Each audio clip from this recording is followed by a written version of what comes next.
There were times that you talked about the BNI at the time, coming after you, and you spoke about this in a hurry. But, I remember days when on a Sunday service, you find strange people with walkie-talkies sitting at the back. Yeah. All over the place, coming to record do what? Yeah. And I remember if there were attempts to kidnapping. There were attempts to kidnap. Assassinations and all that. He didn't talk about it.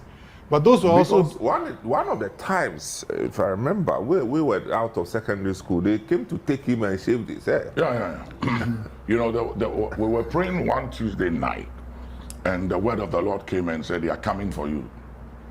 Tyson will remember, 8:30 tomorrow, which was a Wednesday. And I had Prophet McCann was speaking that evening. Yeah. Michael McCann, of blessed memory.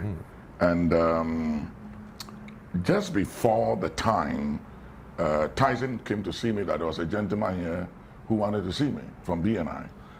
So he came and I said, what is it? And he said, I can't do this. And I said, you can't do what? He said, 3 of us are coming for you tonight. And we have to pick you up. And it's about assassination. Wow. And I said, I know, don't worry about it. He said, how do you know? And I said, I'm aware. And so he said, what are you going to do? I said, nothing, you come. So they came. So when they came, Tyson came to me and said, they have come. And they were armed. So I went out with some of the deacons and the elders to meet them. And remember some of the elders at the time you had with you? Yeah. Remember them by name? Yeah, I remember, but I don't want to mention some of those names, Okay. Some of them are still alive. Okay. So we did go out and we met them, and they said they have instructions to pick me up.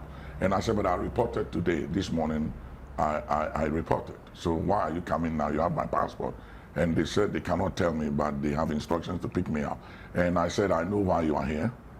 And I'm not dying today, neither will I die tomorrow. And I will outlive all of you. And the truth of the matter is that 3 of them came, 2 are dead. And the one that is alive is still in action. And he was the one that came to tell me that he can't do this.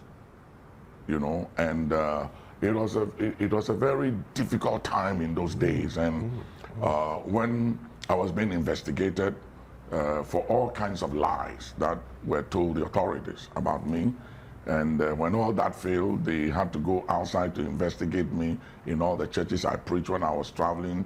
People from BNI will fly the same plane, go to the churches, and if I come to your house, they will call you and say, what did he come to do? People were intimidated. They won't return my calls.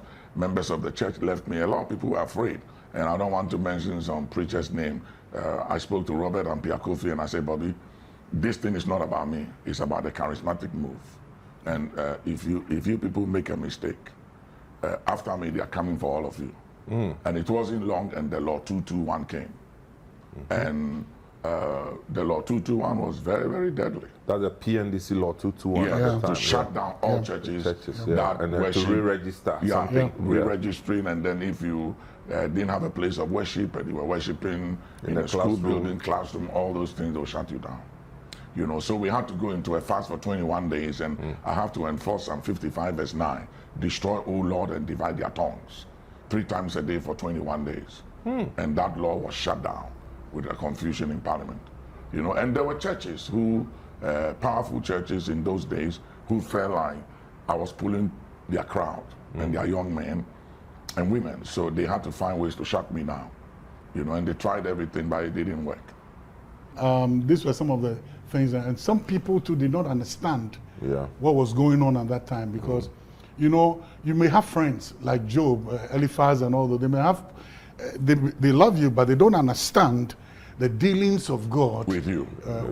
And as a result of that, certain people were passing judgment, and people were.